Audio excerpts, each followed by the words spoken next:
Hello and welcome to class 4 of easy Excel. Excel की आज की क्लास में हम डाटा की डिफरेंट टाइप्स देखेंगे जो एक्सेल कंसिडर करता है। Let's get started.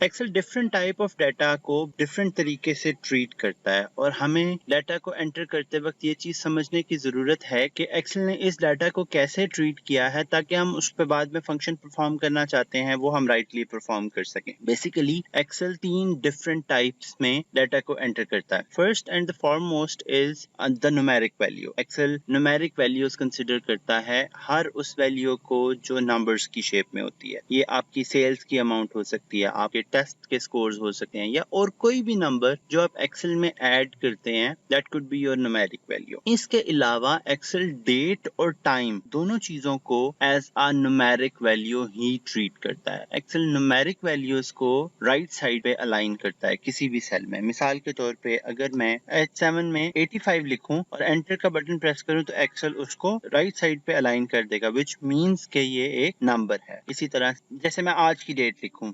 08252021 तो एक्सेल ने उसको खुद ही राइट साइड पे अलाइन कर लिया, which means के Excel have treated this as a number। Excel basically date और टाइम दोनों को अपने अंदर एक न्यूमेरिक सीरीज में सेव करता है। होता क्या है कि एक्सेल 1 कंसिडर करता है 1 जनवरी 1900 को और उसके इंक्रीमेंट में जैसे 1 January 1900 is 1 for Excel, 2 January 1900 is 2 for Excel. तो इसी तरह से एक्सेल फिर इंक्रीमेंट्स में डेट्स को कंसिडर करता है। इसी तरह से जब हम टाइम एंटर करते हैं तो एक्सेल उसको फ्रैक्शन में कंसिडर करता है, लाइक 1.5 मींस के 1 जनवरी 1900 का 12 बजे का टाइम, क्योंकि half of the day is 0.5 तो वो उसको उस तरह से ट्रीट करेगा। सेकंड वैल्यू जो हम एक्सेल के अंदर स्टोर करते हैं दैट इज अ टेक्स्ट। अब टेक्स्ट क्या है? बेसिकली ये लेबल है उस सारे डाटा का जो न्यूमेरिक वैल्यूज हमने एक्सेल के अंदर स्टोर की हुई हैं, वो उसको मजीद डिस्क्रिप्टिव बना देता है। जैसे कल की क्लास में हमने ये डिस्कस किया था कि मंथ्स और उसके बाद उनके सामने उसकी सेल, तो हर month was a description to the number of sales जो हमने कॉलम बी में ऐड किया था। अब मैक्सिमम 32,000 कैरेक्टर्स एक्सेल जो है वो अपने एक सेल के अंदर स्टोर कर सका है।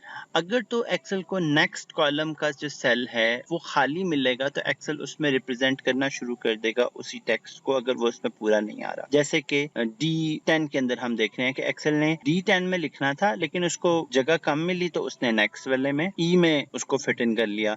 अगर E में कुछ लिखा हुआ होता, मिसाल के तौर पे हम यहाँ पे लिख देते हैं इजी एक्सेल, ठीक है, तो आप देखिए टेक्स्ट तो फिट इन द कॉलम यहाँ पे मौजूद है लेकिन अब वो हमें नजर नहीं आ रहा। तो हम इसको 3 डिफरेंट तरीकों से व्यू कर सकते हैं। या तो मैं अपने D कॉलम की विड्थ इंक्रीज कर दूं, वो कैसे होगा? D और E के दरमियान में अपना कर्सर रखूंगा and I drag a bit, तो मेरा ड्रैग अनटिल के मेरा वो चीज पूरी ना हो जाए। या तो मैं ऐसे कर सकता हूँ। Other way around second method क्या है? जैसे अब मेरा E11 के अंदर जो है वो भी टेक्स्ट पूरा नहीं आ रहा, तो मैं क्या करूंगा कि मैं एक्सेल में जाके इसका फॉन्ट साइज डिक्रीज कर दूंगा। अब फॉन्ट साइज डिक्रीज करने से एक हद तक तो वो उसको ले आएगा, लेकिन अगर फिर भी पूरा नहीं आ रहा तो एक्सेल मुझे एक तीसरी ऑप्शन देता है जो कि क्या है? Wrap text. होम टैब के अंदर अलाइनमेंट ग्रुप में एक्सेल का एक ऑप्शन है रैप टेक्स्ट। रैप टेक्स्ट क्या करता है? रैप टेक्स्ट करता है कि एक्स्ट्रा लॉन्ग टेक्स्ट को मल्टीपल लाइंस में डिवाइड कर देता है। मिसाल के तौर पे हमारा D7 के अंदर हमने जो चीजें लिखी हुई हैं वो 2 कॉलम्स में अगर जा रही हैं, तो हम जब रैप टेक्स्ट का बटन प्रेस करेंगे तो वो उसको मल्टीपल लाइंस में डिवाइड करवा के मुझे